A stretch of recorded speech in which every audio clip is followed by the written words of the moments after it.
Assalamualaikum, magandang gabi. Atin ang pasadahan ng mga balita sa araw na ito. Ito ang pasada alas 7 hatid sa inyo ng Bangsamoro Information Office.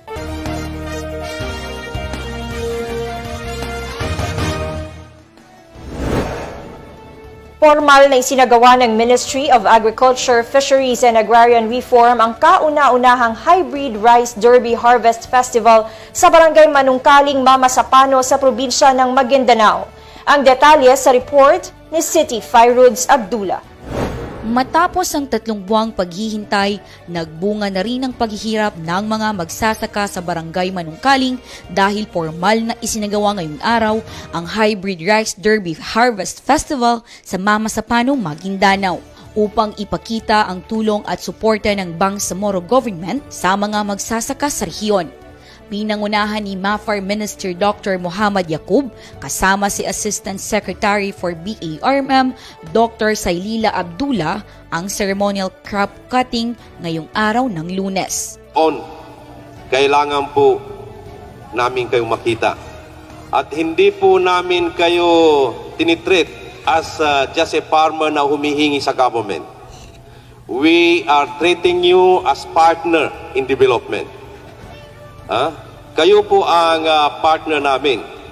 Kung wala pong farmer ay hindi po magkaroon ng any development, economic development in the region. Itong activity na ito ay part po ng paraan nito para maging competitive yung ating mga magsasaka, kung saan pinapakita natin or ini-evaluate natin yung mga makabagong binhi, kung sino yung mataas, kung sino yung adaptable, para yun ang magiging basis ng ating magsasaka and even yung government para magbili ng seeds na appropriate at angkop dito sa lugar na ito. Ibig sabihin, pwede tayo makipagsabayan kahit nasa ibang bansa. Alam po natin ngayon, sa panahon ng harvest, ang ating, minsan ang ating presyo ay medyo mababa. Pero yan po ay makompensate kung ang ating yield from 50 bags per hectare magiging 150 bags per hectare. So yun po yung pangarap ng MAPAR, ng Department of Agriculture at saka yung mga agencies na related sa food production. Laking pasasalamat naman ni Rahib Mamaluba, miyembro ng Al-Rahman Cooperative dahil napili ng MAFAR na gawing pilot area sa Hybrid Rice Derby ang kanilang lugar. Dahil po sa dito nakalagay po yung Hybrid Rice Derby na ito po, ay natuwa po kami at saka nalaman po namin yung iba't ibang klasing mga matataas na dekalidad ng mga hybrid rice na galing sa iba't ibang mga malalaking kumpanya ng hybrid. At saka nakita na natin dito yung ano ba yung pinaka maganda, kasi alos lahat dito maganda lahat. Pero yung nakita natin yung pinakamagandang variety na pwede nating gamitin sa sunod pa nating taniman. Unang-una po, tumaas po yung aming ani at siyempre tumaas ang aming kita. Yung pinakapunto na dito na makatulong sa aming magsasaka ay nakita na po dito.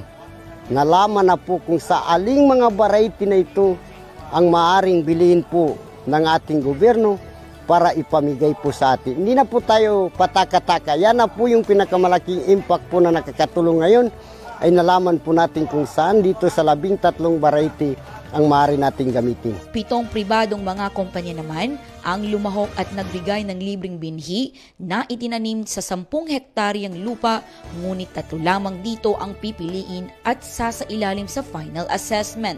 Kabilang sa mga napiling kumpanya ang Longping Tropical Rice Development Incorporated kung saan pasok sa top 1 at 3 ang kanilang kumpanya. Umaasa ang MAFAR BARMM na sa pamamagitan ng sama-samang pagtatanim ng hybrid rice sa irrigated areas sa rehiyon ay magiging daan ito upang mapalaki at maiangat ang produksyon at kita ng mga magsasaka sa rehiyon.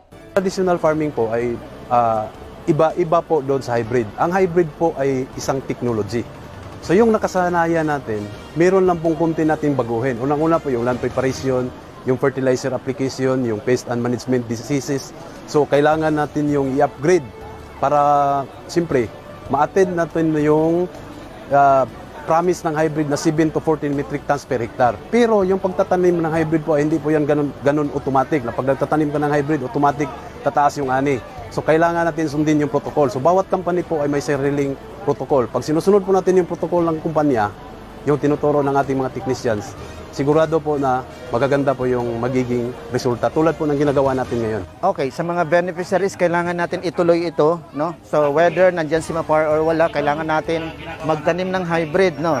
So yun naman din yung focus ng ministry ngayon. Even sa minister ay kailangan ang gagawin natin ay mapataas natin yung ani, no? So actually ang pinaka-hashtag ni Mapar ngayon ay hashtag maparaming ani at saka kita.